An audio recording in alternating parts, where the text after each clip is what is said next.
Hey YouTube, it's Icy and welcome to the 106th episode of Best Tech Info and Rumors.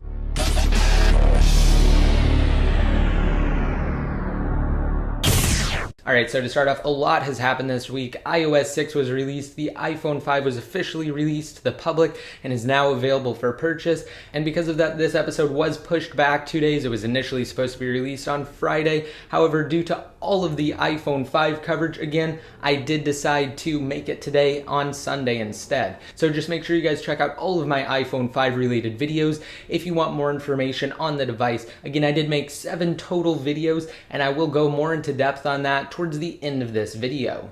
And really quick before the news, I know some of you were actually here to find out who won the giveaway I hosted in collaboration with the members of iPod Uplink. Again, it was a third generation iPad giveaway and the winner was chosen. So for the sake of their privacy, I'm just going to give out their YouTube username, which is 9752088. So congratulations to them on winning the new third generation iPad. Now I am hosting 2 additional giveaways and I'll discuss those more towards the end of this episode when I also go over the iPhone 5 videos I've released since the last episode of Best Tech Info and Rumors. Alright, now first up in the news, I wanted to discuss jailbreaking. So it's a rather interesting situation we have this time around.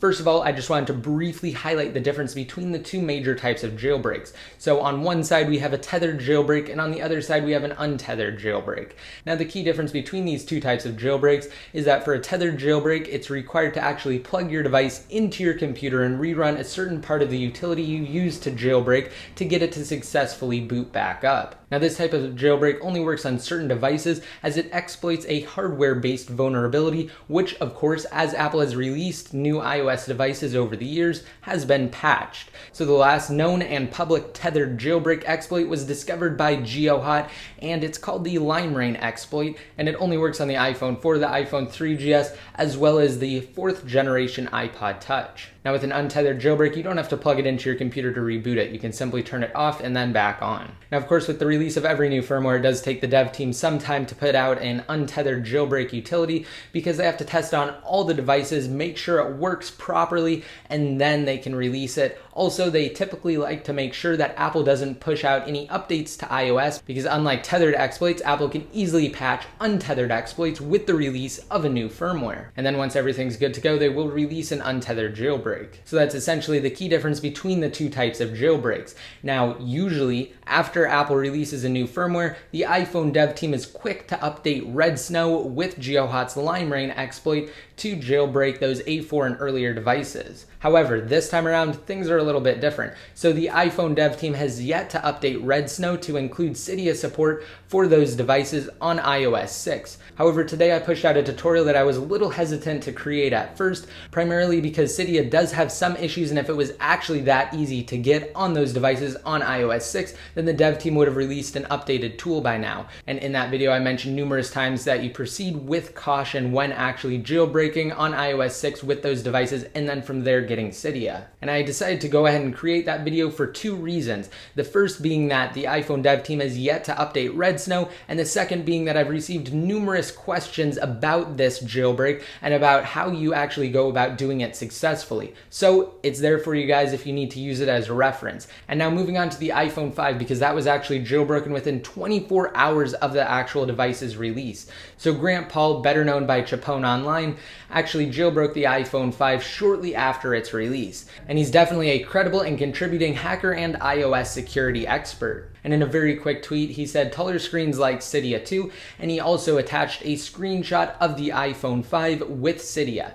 And if that's not proof enough, he also pushed out an image of the iPhone 5 with the Cydia app open with the identifier down below at the bottom, confirming that it is indeed the iPhone 5 on iOS 6. And some people were wondering if it's an untethered jailbreak or a tethered jailbreak. Well, as I mentioned earlier, since the Lime Rain exploit was patched quite some time ago, and the last iPhone that it works on is the iPhone 4, it's more likely than not an untethered jailbreak unless the developers have been holding out. Now, as far as a release goes, as I mentioned, it could be quite some time because they want to ensure that they test it on all devices, which of course would presumably include the 5th generation iPod Touch, which is scheduled to be released in October. So with that said, just be sure to stay tuned to this series' Best Tech Info and Rumors and my YouTube channel in general. I will keep you guys fully updated on the iOS 6 tethered and untethered jailbreak status, as well as the iPhone 5's jailbreak status. Now moving right into the news, Samsung actually started a new print ad campaign to basically bash the iPhone and promote their Galaxy S3 as the superior smartphone. Now in the print ad, it's separated into two different columns with different specifications for the iPhone as well as specifications and features of the Galaxy S3. So obviously they misrepresent the iPhone 5 by not including all of the features. However, I'll kind of stay out of this one, leave all of the opinions up to you guys. You can just let me know down below in the comment section or on Best Tech Info. Next, based on a benchmark score before the iPhone 5 was actually released using Geekbench, it was determined that the A6 processor, which powers the device, can outperform quad-core processor smartphones. Now, a lot of people asked, how is this possible? Well, there are a lot of different contributing factors. Now, one of the key things, obviously, is how much system resources the operating system takes up, iOS versus Android, or the operating system that other smartphones run on. And while that's just one factor, there are actually many as to why the A6 chip performs so well. And in related news, when the SunSpider JavaScript test was run on the iPhone 5, it was determined that that is the fastest performing or the best performing smartphone to ever run the test. Next up, Apple released a statement confirming sales figures for the iPhone 5, which over 2 million units were pre-ordered in just 24 hours. And based on those figures, it's predicted that Apple will sell a total of 8 million additional iPhone 5s this weekend, which, as many of you know, is the weekend following the iPhone 5's official Friday, September 21st launch date. Now moving on to a topic that's somewhat related, Apple's stock surpassed $700 per share following the news of how many pre-orders they sold. And as an interesting fact, now that Apple is evaluated at over $650 billion, their net worth exceeds that of ExxonMobil, which is the second most valuable company, combined with Google's net worth. Next up, in a new and detailed teardown from iSupply, parts and the manufacturing cost for Apple's iPhone 5 is estimated to start at $207 per unit. So with this year's iPhone and all of its improvements, it's speculated to cost roughly the same as the iPhone 4S costs to manufacture. And if you guys want to see how that's possible, just be sure to check out that post. And on the 20th, a day before the iPhone 5 was officially released, a quick teardown was performed by iPhone Garage. So just be sure to check that out if you guys are interested. Alright, and finally, before getting into the giveaways, I just wanted to let you know which videos I've posted related to the iPhone 5 since the last episode of Best Tech Info and Rumors. So first, starting in order, I created an unboxing video of Apple's new earpods. Next was how to track your iPhone 5 order without a tracking number, even if it says preparing for shipment on Apple's website. I also created two unboxing videos, one of the white iPhone 5 and the other of the black iPhone 5. Now the reason why I did this is because UPS actually held my black iPhone 5, so I went to AT&T really quick to pick up another one for somebody else. So I just did an unboxing of the white model and a couple other videos until I was able to get mine. I also put together a 4G LTE iPhone 5 speed test and a new lightning connector speed test video as well. And in that, I kind of just go over and summarize the lightning connector and compare its transfer speeds to that of the 30-pin connector, which was previously used in all iPhone models up until the iPhone 5. And finally, last night I actually posted a in-depth iPhone 5 review video that was actually filmed with the white iPhone 5 I had previously unboxed. So if you guys want to see any of those videos, just check down below. I'll have a link to a post on my website with complete details. And finally, to discuss the two giveaways I'm holding.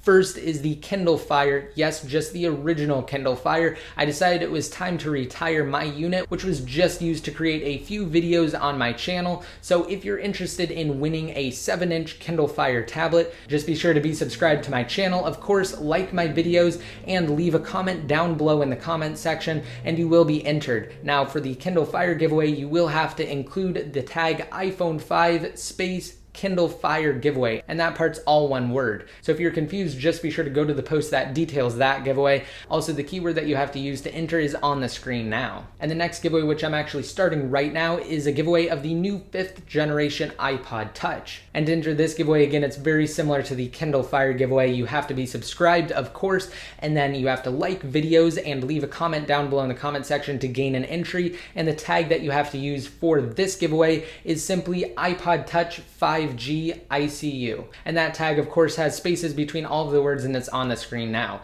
Now for the question of the day, what do you guys think about the iPhone 5 now that it's been publicly released? Have your opinions changed? Just anything related to the iPhone 5 you can leave down below, or on Best Tech Info. Also, don't forget to rate this video up if you liked it, hit that subscribe button to be notified every time I release new videos, and to be updated more often, just be sure to like me on Facebook, follow me on Twitter, and add me to one of your circles inside of Google+. And until next time, this is ICU, signing out.